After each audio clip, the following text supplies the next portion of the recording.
بہرحال یہاں پر میں 3 وظیفے ایسے بتاؤں گا انشاءاللہ جو ٹاپ آف دا لسٹ 3 وظائف ہیں مصیبت اور پریشانی میں تکلیف دور کرنے کے لیے، سنت وظائف آپ صلی اللہ علیہ وسلم کی طرف سے تعلیم فرمائے ہوئے۔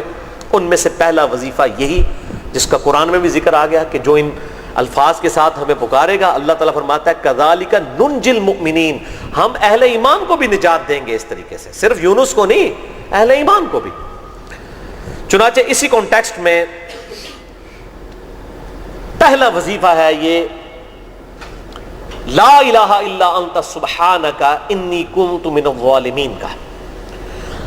لیکن اس سے پہلے میں ایک امپورٹنٹ بات کروں دعا کے حوالے سے کہ دعا کی قبولیت کا ایک پروٹوکول بھی ہے۔ ویسے تو آپ مسئلہ 82 دیکھیں گے، اس میں میں نے اور باتیں بھی کی ہیں، ٹاپک دوسری طرف چلا جائے گا، لیکن انصاف ہے کہ میں اس چیز کو بھی ایڈریس کروں۔ جامعہ ترمذی میں صحیح سند کے ساتھ یہ حدیث موجود ہے، انٹرنیشنل نمبر کے مطابق 593 نمبر حدیث ہے، اور یہ حدیث مشکات میں آپ کو پہلی جلد میں درود شریف والے چیپٹر میں بھی مل جائے گی، اس میں بھی یہ حدیث موجود ہے۔ جامعہ ترمذی میں انٹرنیشنل نمبر کے مطابق 593 نمبر۔ سیدنا عبداللہ ابن مسعود رضی اللہ تعالیٰ عنہ کہتے ہیں کہ ایک دفعہ میں آپ صلی اللہ علیہ وسلم کی موجودگی میں نماز پڑھ رہا تھا، اور سیدنا ابو بکر اور عمر رضی اللہ تعالی عنہما وعلیہم السلام وہ بھی وہاں پہ موجود تھے۔ میں نماز کے جب یعنی کہ تشہد میں بیٹھا، میں نے اللہ کی حمد کی، التحیات للہ والصلوات والطیبات، اس کے بعد درود پڑھا، اور اس کے بعد میں نے دعا مانگنا شروع کی، تو آپ صلی اللہ علیہ وسلم نے ارشاد فرمایا سل تعطا سل تعطا، مانگ تجھے دیا جائے گا، مانگ تجھے دیا جائے گا۔ یعنی جو درود شریف اور ذکر کے ذریعے متوجہ ہوتا ہے، اللہ تعالیٰ اس کی دعا قبول کرتا ہے۔ اور پھر ابن مسعود ادھر ہی روایت کرتے ہیں، ساتھ ہی جامعہ ترمذی میں دوسری حدیث ہے صحیح سند کے ساتھ کہ ایک شخص آیا، اس نے جو ہے وہ نماز کے دوران حمد و درود کے بغیر ڈائریکٹ اللہ سے مانگنا شروع کر دیا۔ تو جب وہ فارغ ہوا، آپ صلی اللہ علیہ وسلم نے اسے بلا کر کہا کہ سائل تو نے مانگنے میں جلدی کی، تجھے چاہیے کہ جب دعا مانگنے لگے پہلے اللہ کی حمد بیان کر، پھر مجھ پر درود پڑھ، اور پھر اللہ کی طرف متوجہ ہو۔ اور اس حدیث میں آتا ہے کہ ایک اور شخص آیا، یعنی ابن مسعود وہ خود تھے، اور اس نے اللہ کی حمد اور درود کے ذریعے دعا مانگی، تو آپ صلی اللہ علیہ وسلم فرمایا سل تعطا سل تعطا، مانگ تجھے دیا جائے گا، مانگ تجھے دیا جائے گا۔ درود شریف پہ میں الگ سے بھی لیکچر دے چکا ہوں، مسئلہ نمبر 56 کے عنوان سے 2 گھنٹے کی گفتگو ہے۔ درود شریف کے صحیح فضائل اور صحیح احکام و مسائل بڑی ڈیٹیل کے ساتھ ہر اینگل سے درود شریف کے حوالے سے، آپ کو وہ سمجھ لیں کہ انسائکلوپیڈیا ہے وہ لیکچر، مسئلہ نمبر 56 اہل سنت پاک.com پہ۔ تو دعا کے لیے حمد اور درود شریف ضروری، اس لیے دیکھیں نماز کی انٹلیکچوئل ترتیب ہے، آپ پہلے دعا کرتے ہیں التحیات للہ والصلوات والطیبات، اللہ کی حمد کرتے ہیں، پھر نبی صلی اللہ علیہ وسلم پر سلام عرض کرتے ہیں السلام علیکہ ایھا النبی، اس کے بعد آپ درود پڑھتے ہیں، اور اینڈ پہ آپ دعا مانگتے ہیں اللہم انی اعوذ بک من عذاب جہنم ومن عذاب القبر ومن فتنة المحیا والممات ومن شر فتنة المسیح الدجال، یا اللہم ربنا آتنا فی الدنیا حسنة وفی الآخرة حسنة وقنا عذاب النار، یا رب اجعلنی مقیم الصلاة ومن ذریتی ربنا وتقبل دعائی ربنا اغفر لی ولوالدی وللمؤمنین یوم یقوم الحساب۔ کوئی بھی دعائیں مانگیں، یہ بھی مانگیں جو میں وظائف بتا رہا ہوں، کیونکہ بخاری اور مسلم کی متفق علیہ حدیث ہے۔ مشکات میں آپ کو تشہد والے چیپٹر میں حدیث مل جائے گی کہ نماز میں تشہد میں درود کے بعد جو چاہو اپنے رب سے مانگو، یعنی عربی میں مانگنا ہوگا، دعائیں مانگیں، دعائیں معصورہ کتاب و سنت میں جتنی ہیں وہ مانگیں، اس کے علاوہ بھی مانگ سکتے ہیں اگر الفاظ درست ہوں لیکن عربی زبان میں۔ تو یہ پہلا وظیفہ جامعہ ترمذی میں انٹرنیشنل نمبر کے مطابق 3505، مشکات میں 2292 نمبر یہ حدیث ہے، اور قرآن حکیم میں تو ہم پڑھ چکے ہیں سورۃ الانبیاء آیت نمبر 87 اور 88 میں۔ آپ صلی اللہ علیہ وسلم نے ارشاد فرمایا کہ یونس علیہ السلام نے مچھلی کے پیٹ میں اپنے رب کو ان الفاظ کے ساتھ پکارا تھا لا الہ الا انت سبحانک انی کنت من الظالمین، اور پھر آپ صلی اللہ علیہ وسلم نے فرمایا کہ جو کوئی شخص اپنے کسی بھی معاملے میں کسی بھی پریشانی میں اس دعا کے ذریعے اللہ کی طرف متوجہ ہو، اللہ تعالیٰ اس کی دعا کو قبول فرما لیتا ہے۔ اور قرآن میں بھی آ گیا نا کذالک ننجی المؤمنین، اور کتنا بڑا فتویٰ آیا میرے بھائیوں، سورہ الصافات 143 144، فلولا انہ کان من المسبحین، اگر یونس ہمیں ان الفاظ میں ہماری تسبیح نہ کرتا لَلَبِثَ فِي بَطْنِهِ إِلَى يَوْمِ يُبْعَثُونَ، تو مچھلی کے پیٹ میں قیامت تک مچھلی کے پیٹ میں رہتا اگر اس طرح نہ ہمیں پکارتا، اس کی قبر مچھلی کا پیٹ بن جاتی. یعنی یہ اتنا عطاب، اور وہ دور ہو گیا اس دعا سے، بہت بڑے اسماء اعظم میں سے ہے.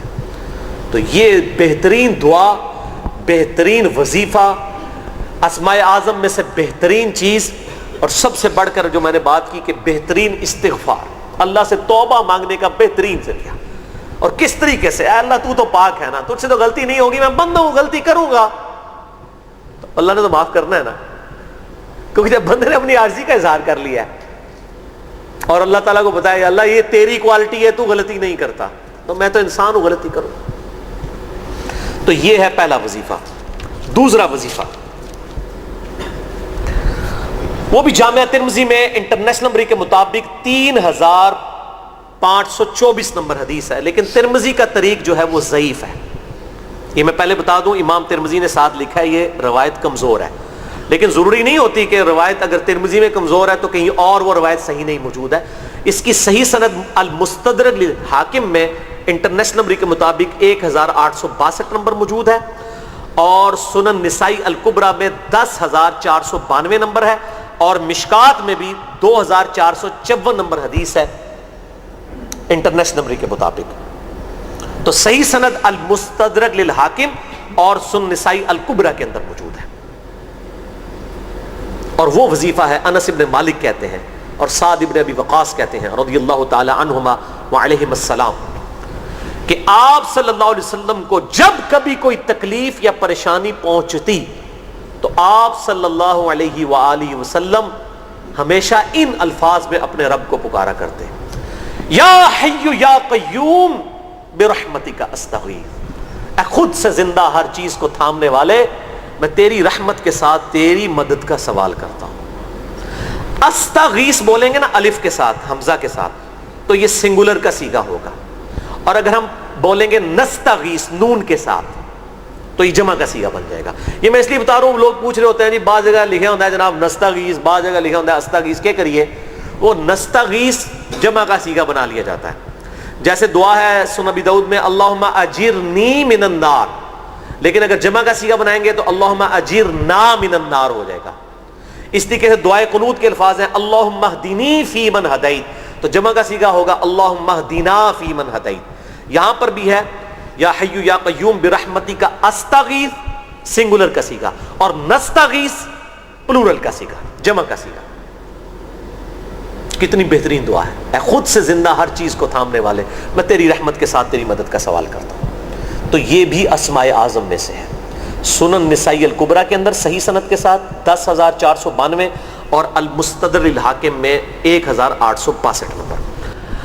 اب تیسرا وظیفہ جو ہے کمال وظیفہ، صحیح بخاری میں موجود ہے انٹرنیشنل نمبر کے مطابق 4563 نمبر.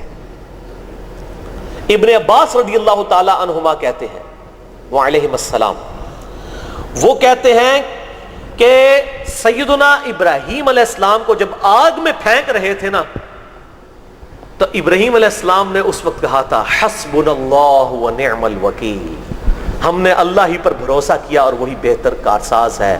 اور تمہارے نبی صلی اللہ علیہ وسلم کو بھی جب مصیبت اور پریشانی آتی تھی وہ بھی پڑھا کرتے تھے حسبنا اللہ ونعم الوکیل، ہم نے اللہ ہی پر بھروسہ کیا اور وہی بہتر کارساز ہے. اس کے اندر وہ شعر جو بنا دیا نا نعم المولا ونعم النصیر، ویسے الگ سے آیت ہے، الگ سے آیت ہے، لیکن یہ شعر نہیں بنانا، بس اتنا ہی وظیفہ ہے حسبنا اللہ ونعم الوکیل.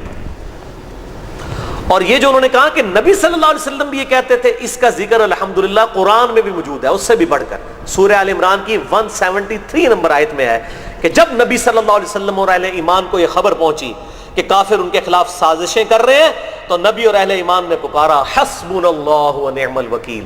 تو حسبنا اللہ ونعم الوکیل قرآن کی آیت بھی ہے، اور یہ ہے وہ آیت، وظیفہ قرآن میں آیا ہوا ہے. یہ آل عمران 173 اور صحیح بخاری 4563. اور مجھے بڑا وجد آیا کہ ابراہیم علیہ السلام کو جب آگ میں پھینکنے لگے تھے انہوں نے اس وقت اللہ کو ان الفاظ کے ساتھ پکارا حسبنا اللہ ونعم الوکیل.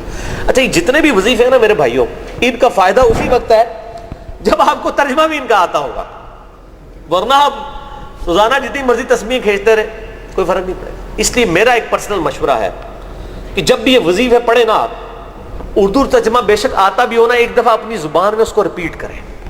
یعنی آپ پڑھیں حسبنا اللہ و نعم الوکیل، میں نے اللہ ہی پر بھروسہ کیا اور وہی بہتر کارساز ہے. آپ دیکھیں یہ صوت القرآن چینل میں جب وہ عربی چل رہی ہوتی ہے، جیسے ہی وہ مراج الدین خان کا ترجمہ شروع ہوتا ہے نا، کیسے کب کبھی طاری ہو جاتی ہے، کیونکہ ہماری زبان میں بات ہو رہی ہوتی ہے نا. عربی ایوی تو نہیں قیام اللیل میں رو رہے ہوتے ہیں، ان کی زبان میں بات ہو رہی ہوتی ہے، اپنی زبان کا اثر ہوتا ہے.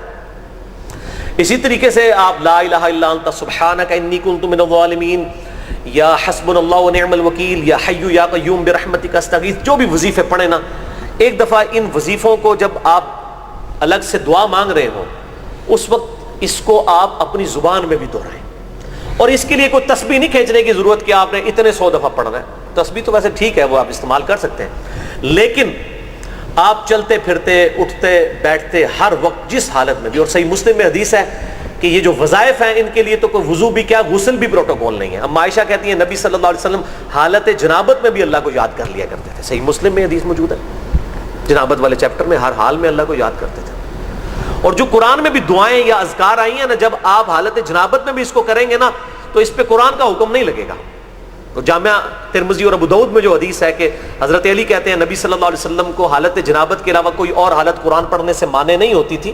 تو اس سے مراد قرآن کی تلاوت ہے. اگر قرآن کی دعائیں جیسے ہیں بسم اللہ الرحمن الرحیم، یہ بھی تو قرآن ہے، سبحان اللہ بھی تو قرآن ہے، الحمدللہ بھی تو، یہ اذکار جو ہے نا، جب آپ اذکار کی نیت سے پڑھ رہے ہوں گے پھر یہ قرآن نہیں شمار ہوں گے، ذکر شمار ہوں گے. اور اس کے لیے نہ وضو پروٹوکول ہے اور نہ غسل کا ہونا ضروری ہے. ہر حال میں اللہ کو یاد کریں. اور یونس علیہ السلام نے کتنے یاد کیتا ہے؟ پھر ظلمات، مچھلی کے پیٹ میں، جہاں نہ کوئی اگر بتی تھی اور تعفن پھیلا ہوا تھا اور اندھیرا ہی اندھیرا تھا. یہاں پہ وہ جناب کس طرح وہ روشن کرتے ہیں، پھر 1.25 دفعہ پڑھواتے ہیں. یعنی میں بتا رہا ہوں آدھا سچ بڑا خطرناک ہوتا ہے. یعنی آیت کریمہ کی اصلیت تو موجود ہے کتاب و سنت میں، لیکن آدھا جو سچ جھوٹ ساتھ ملا لیا نا، اس کی وجہ سے سارا بیڑا غرق کر دیا ہوا. اور بجائے یہ کہ لوگوں کو یہ وظیفہ بتایا جائے کہ اٹھتے بیٹھتے چلتے پھرتے اللہ کو ان الفاظ میں یاد کریں، اس کو انہوں نے کوئی اور ہی رنگ دے دیا ہوا ہے اور اس کو 1.25 دفعہ ختم اور پتہ نہیں کیا کچھ بنا دیا ہوا ہے. تو یہ 3 وظائف تھے بڑے اہم اس حوالے سے، اور میں نے اس کو ضروری سمجھا کہ میں یہ ضرور بتا دوں تاکہ لوگ اس پہ ایجوکیٹ ہوں، ان وظائف کو کریں. اور مسئلہ نمبر 82 میرا الگ سے میرے بھائیوں ریکارڈ ہے. مسئلہ نمبر 82 اسماء اعظم اور دعا کی قبولیت سے متعلق جتنی بھی چیزیں ہیں میں نے اس میں بڑی ڈیٹیل کے ساتھ الحمدللہ کئی اور وظائف بھی بتائے ہیں. لیکن اب وہ اتنے وظائف کوئی جمع کرنے کی ضرورت نہیں ہے. موٹے موٹے 3 وظیفے جو بتا دیے، انہی کو اگر کوئی لے لے اپنی دعاؤں میں، انہی وظائف کو کرے تو اللہ تبارک و تعالی ہر معاملے میں جو ہے وہ انشاءاللہ تعالی کفایت فرمانے والا ہے.